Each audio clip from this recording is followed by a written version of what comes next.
Әкесі, қараш біздің 7-ші балапанымыз жарық дүниеге келді. Қанеки, ол мекен қыз бекен. Ол бала, әкесі. Ол неге сонша кешікті, әлде ынжық болайын деп тұрма. Қойшы қайдағын айтпай. Кенже болған соң еркелеп жатып алғанда. Қайдам, бүгін 30 күн болды.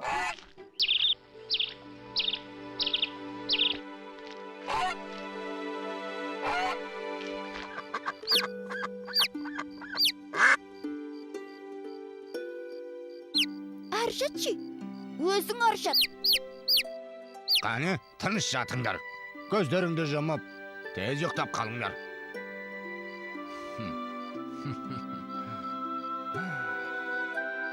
Әй, баламысың деген.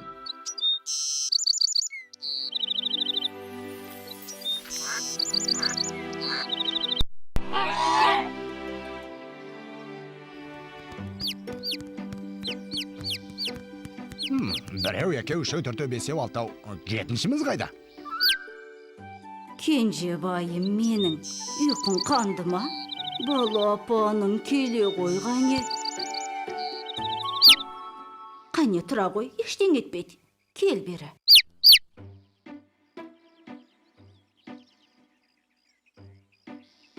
Жүре қой. Әкеңмен бірге жем табуды үйренейік.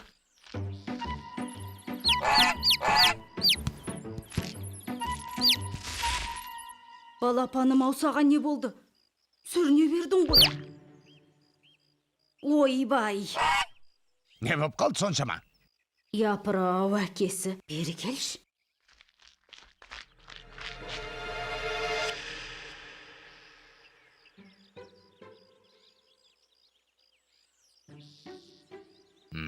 Аяғы қисық бітіпті. Кемтар боп туылған ғой. Ойбай, байғұс баламай енді қайттық.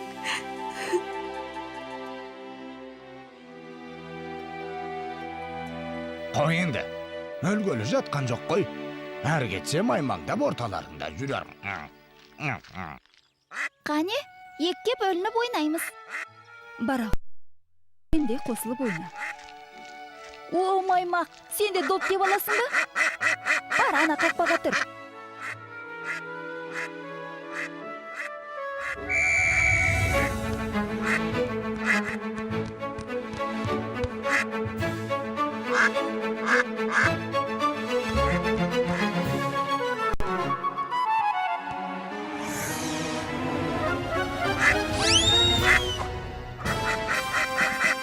Міне осылай.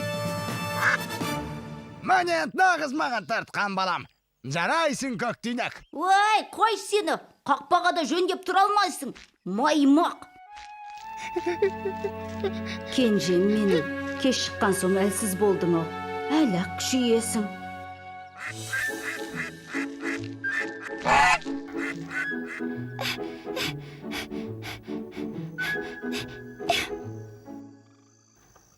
Тұра әкесі.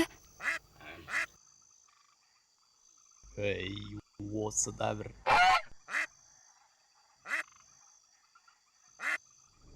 Тап-тарам, тап-тарам, тап-тарам.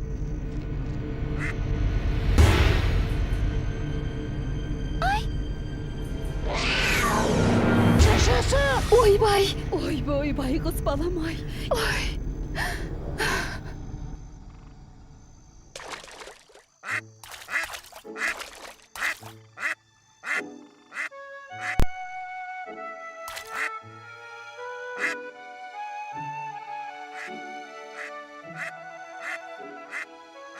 Қараш әкесі, біздің маймақжан суда жүзгенде ешкімнен кем емес екен ау. Ал енді сен.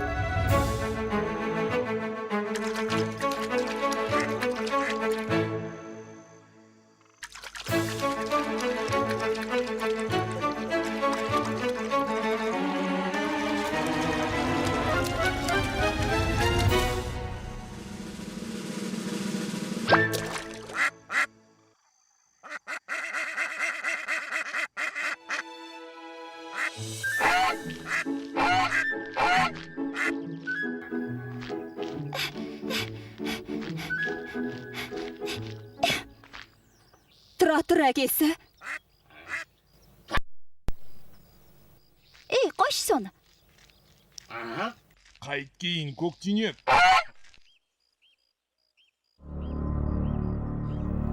Жау, тығылыңдар. Көктүйнек! Көктүйнек! Енді қайттық. Алтауын бірдей қырғидың көзіне түсіріп, жалғыз малғаның не қара басып, көктүйнекті алғанша сол маймиған пәлен алғанда болар еді.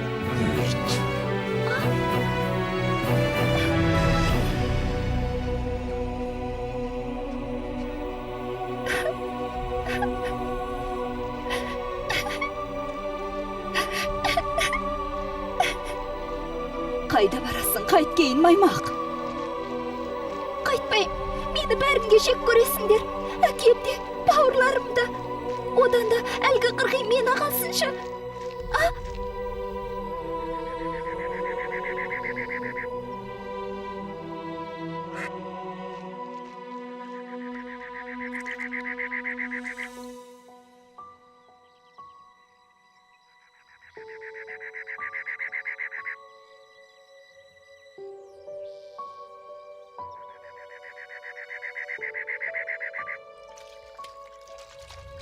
О, ана балапанды қараңдар. Нан беріп көрейікші. Қараш, қорықпайды өзі. Жей ғой балапан. Жүрегімде мұң қайғы, көрмеген ем ондайды. Басқа салса көңілсің бірі. Жақсылыққа сенейін, Тамаша.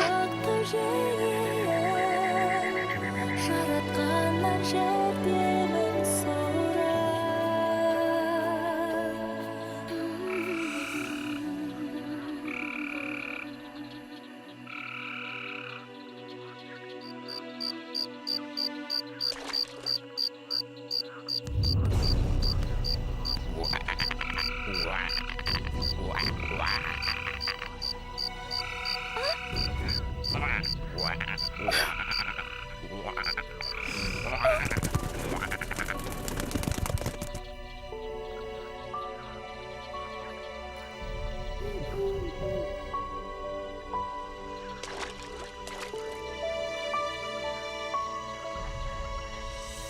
айналайын анашым, балапаным балашым, болса дағы қадамым жансың. Құшағына қолайын, бауыр басып жылайын, сағыныштан өзіңді аңсам.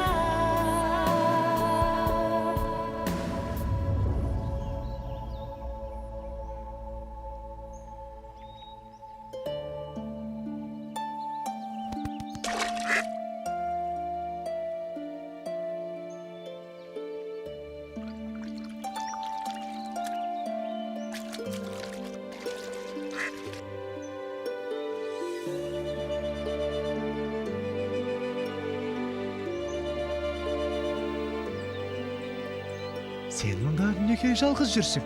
Атанаң қайда? Адасып қалған жоқсың ба? Сен бізге балапан болсаңшы. Біз сені аялап өсіреміз. Солай емес пе әкесі? Әрине, биыл балапан аша алмадық деп уайымдап жүредік. Менің аяғым ақсақ.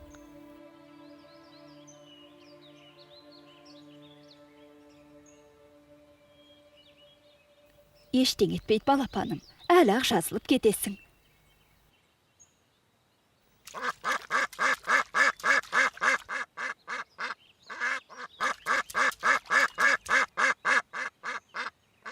Балапаным ау, тірі екенсің ғой. Біз сені ойлап түні бойы көз ілмедік. Апатай! Және әкең де, бауырларың да сені күтіп тұр.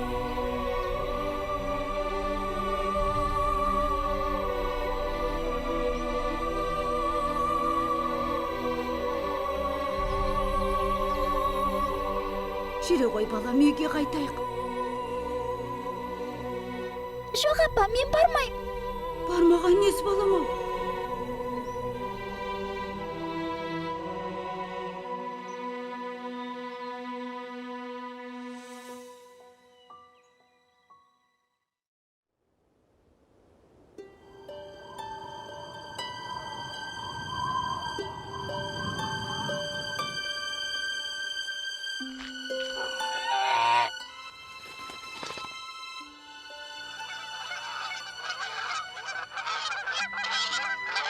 Туған жер туралы ән.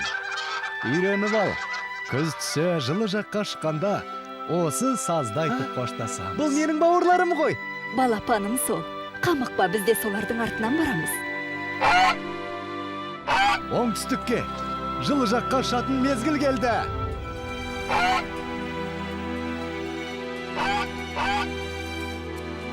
Ал біз тағы да осында ораламыз ба? Я балам, амандық болса көктем шыға қайта ораламыз. Туған жерде ұя соғып, өсіп өнеміз. Қош туған жер, атамекен! Біз әлі ораламыз! Ертеде жақсылық пен жамандық деген екі дос болыпты. Күндердің бір күнінде екеуі аттарын жүгендеп, жол азығын түгендеп жолға шығады. Сөйтіп, тоқтамастан бірнеше күн жүреді. Жамандық өз азығын демде таусады да, жақсылыққа былай дейді: менің азығым таусылды, аштан өлмесем болды. Сонда мейірімді досы: келе ғой, екеуміз бөлісіп жейік, деп өз тамағымен бөліседі. Сөйтіп жүріп, екеуі жақсылықтың да бар азығын жеп тауысады. Қомағай жамандықтың тағы да мазасы қаша бастайды. Ол мейірімді досына: біздің азығымыз таусылды, менің қарным ашты. Мен аштыққа шыдай алмаймын, жаяуда жүрге жарамайым. Сенің атыңды сойып, соны азық қылайық, дейді. Жақсылық досына жаны ашып, атын сойып беріп, өзі жаяу жүреді. Бұл етте таусылуға жақын қалады. Жамандық: маған енді бұның еш пайдасы тимес, деген оймен жақсылықты жапан далада жалғыз тастап кетеді.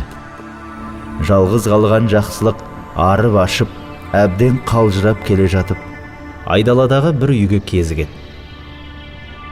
Ішіне кірсе тірі жан жоқ, бірақ ортада асылған ет толы қазан қайнап тұр. Ол бұл не қылған тамақ деп саусағының ұшымен дәмін татып көреді, үйдің төбесіне шығып жатады. Бір кезде арыстан, түлкі, қасқыр шөйге кіріп, шөй тамаққа отырады. Сонсоң әрбір өзінің көрген білгенін айта бастайды. Бірінші болып түлкі сөйлейді: пәлен деген тоғайда алтын көмілген, мен күнде соны қарауылдап жүрмін, депті. Сонда арыстан: ал мен болсам, пәлен деген байдың күнде бір жылқысын жеп кетемін. Оның ешбір жүйрік аттар маған жете алмайды. Жететін бірақ тайы бар, бірақ оны ешкім білмейді. Бай мені ұстаған адамға бір үйір жылқы беремін деп жарыса алыпты, депті. Сонда қасқыр тұрып былай депті: ал мен пәлен деген байдың бір тоқтысын қарауылдап жүрмін. Бұл байдың науқастанып жатқан қызы бар. Кімде-кім қызын жазса, бай оған қызымен қоса байлығының жартысын беремін деп уәде етіпті. Ал ол қыз әлгі тоқтының бауырын жесе жазылады, депті. Жақсылық бұлардың әңгімелерін естіп алып, таң атысымен жолға шығып, олардың айтқан нәрселерін айнытпай орындап, байлыққа кенеледі. Жылдар өтіп, айлар өтіп, жақсылыққа киімі өрім-өрім, әбден азған, тозған, ұсқынсыз бір адам келеді. Бұның баяғы өзін жапан далада жалғыз қалдырып кеткен опасыз досы жамандық екенін әрең таниды. Жамандық мүләйімсіп: жақсылық жанау, мен саған жамандық қыламын деп осындай халге түстім. Сен маған енді жәрдемдес. Бұл дәулетті қайдан тапқаныңды айтшы, депті. Сонда жақсылық: атам қазақ таспен атқанды аспен ат деген. Сен маған жамандық істегенмен, мен саған жақсылық істеймін, деп өзінің бастан өткен оқиғасын айтып береді. Сосын: сен қазір мына жолмен жүре берсең, алдыңнан бір үй шығады. Ол үйдің ішінде асулы бір қазан ет тұрады. Бірақ сен ол етті жеме. Тек саусағыңның ұшымен дәмін татта, үйдің төбесіне шығып жат. Сонда түлкі, қасқыр, арыстан келеді. Сен олардың әңгімесін тыңдай бер. Олар кеткеннен кейін естіген сөздеріне орай әрекет етсең, сен де байлыққа кенелесің, дейді. Жарайт, дейді де баяғы лашыққа барып кіреді. Жақсылық айтқандай, қазан толы ет асулы тұр екен. Қызығып кетіп, шыдай алмай: мына бір жілігін жейінші, деп еттен жеп, сорпасынан да 5-6 рет ұрттап алыпты. Сөйтіпті де үйдің төбесіне шығып жатыпты. Бір уақытта түлкі, арыстан, қасқыр үшеуі күркеге кіреді. Түлкі тамақты көре сала: ойбай, мына еттің жілігі жоқ, омыртқасы жоқ, сорпасы жоқ, біреу жепті, дейді. Сол кезде зәресі ұшқан жамандық тыпырлап кетеді.